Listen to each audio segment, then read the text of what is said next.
Joe Montana changed what it meant to be an NFL quarterback. He led his team from behind, keeping his composure and always performing under pressure. His accomplishments are too numerous to list, among them 4 Super Bowls and 3 as MVP. He paved the way for a new generation, inspiring greats like Tom Brady. He was the mastermind behind the catch, one of the most famous plays in NFL history. Other moments, like the chicken soup game, have become near mythic. This is the story of Joe Montana, how he came, saw, and conquered the NFL.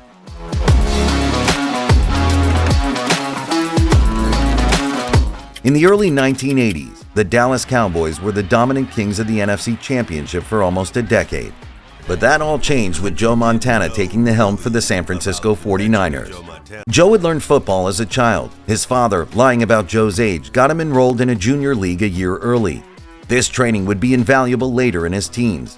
He was actually offered a scholarship at North Carolina State to play basketball. But despite spending years as a backup, Joe found his passion in football and was determined to succeed. He eventually earned a promotion to the starting quarterback at Ringgold High School.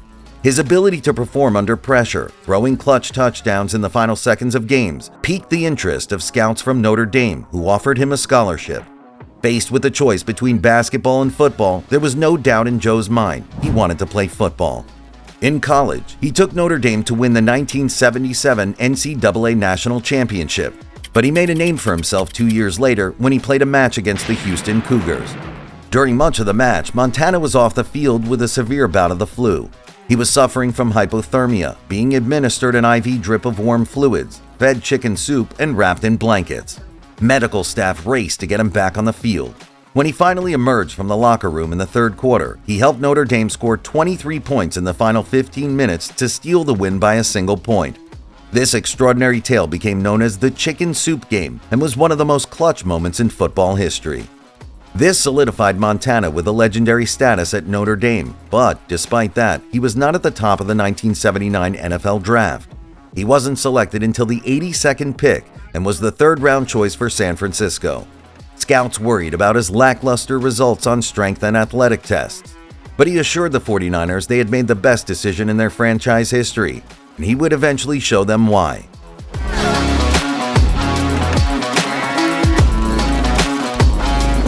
Montana spent his first 2 seasons as a backup to 49ers starting quarterback Steve DeBerg. In 1980, Montana was beginning to get significant playing time and passed 1,795 yards, including 15 touchdown passes, leading the league in pass percentage. This performance was enough to promote him to starting quarterback in 1981. This season turned the San Francisco franchise into a real NFL competitor with a 13-3 record. The following year, during a National Football Conference championship game against the Dallas Cowboys, the 49ers were all but finished, down 27-21. The game would be decided by Joe Montana in the last minute of the game. Receiving the ball, Montana searched for a receiver, running towards the sideline as he was surrounded by Cowboys. What is now known as the catch, Montana barreled a high pass into the end zone towards Dwight Clark, who caught the ball, winning the game by a point.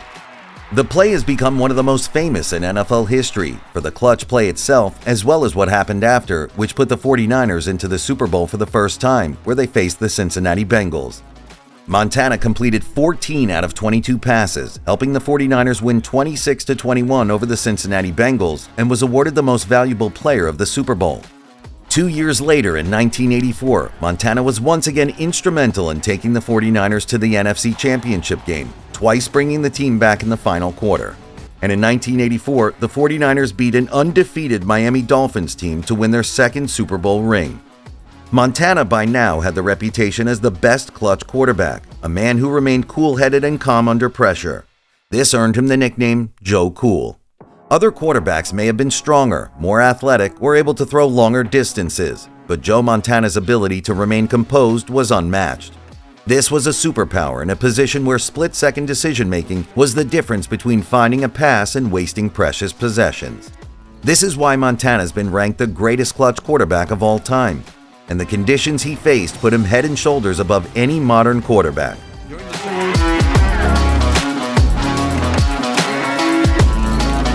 Joe Montana wasn't alone. He was part of a cradle of quarterbacks from West Pennsylvania, including Joe Namath, Johnny Unitas, Dan Marino, and Jim Kelly. Even among that stiff competition, though, Montana shined.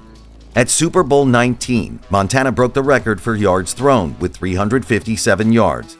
Across his 4 Super Bowls, Montana completed 83 out of 122 passes. Incredibly, out of all those 122 passes, none were intercepted.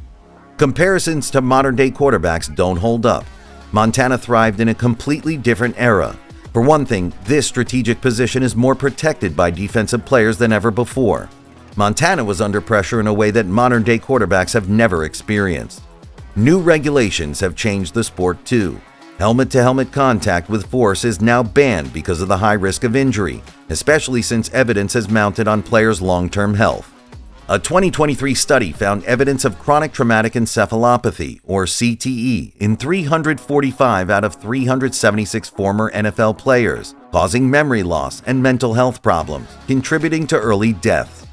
Many of these safety precautions have been welcomed by players and fans alike, but there's no doubt they have changed the way football is played.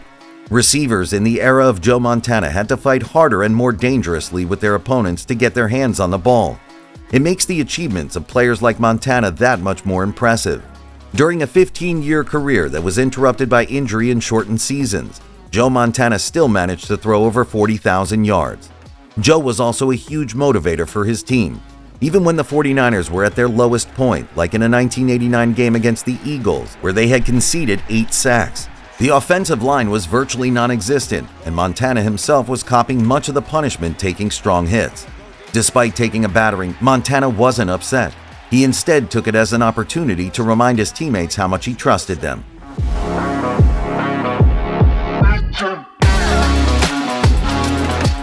Montana was traded to the Kansas City Chiefs for $10 million in 1993 after a brewing professional rivalry between Montana and new 49ers quarterback Steve Young. This competitiveness began to divide the team on the future lineup. Montana's arrival was a huge boost for morale. Other players, no matter what position, would stay back at the training ground just to watch the legendary Joe Montana practice. And his impact was almost immediate. Montana led the Chiefs to 2 playoffs in 1994 and 1995 before deciding to retire at the age of 38 with a year to spare on his contract. He has said that he looks back in regret on his retirement, but his injuries were too much for him to continue, including a concussion a year earlier.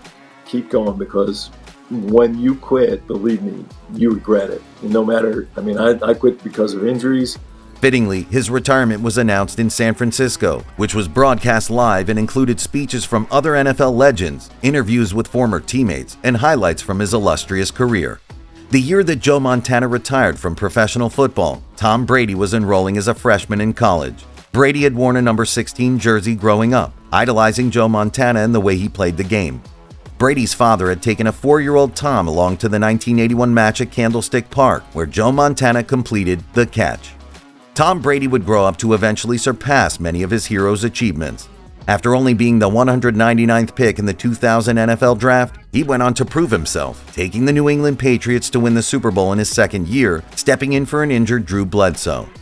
That was only the beginning. Brady went on to win 6 Super Bowl titles in total, more than any other player or franchise in history. Joe Montana himself has said that Brady secured the place as the greatest of all time.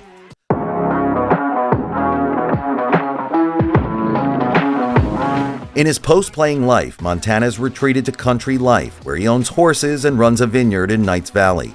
On occasion, he comments on the NFL and has spoken up for increasing protection for players. He's revealed that he has extensive nerve damage from head trauma that makes it difficult for him to focus. Both of Montana's sons, Nate and Nick, played college football, with Nate playing as quarterback for his father's old team, Notre Dame. Neither of them made it to the NFL. But more recently, Montana's turned to the world of venture capital and investment, co-founding Modern Bank and later Liquid 2 Ventures.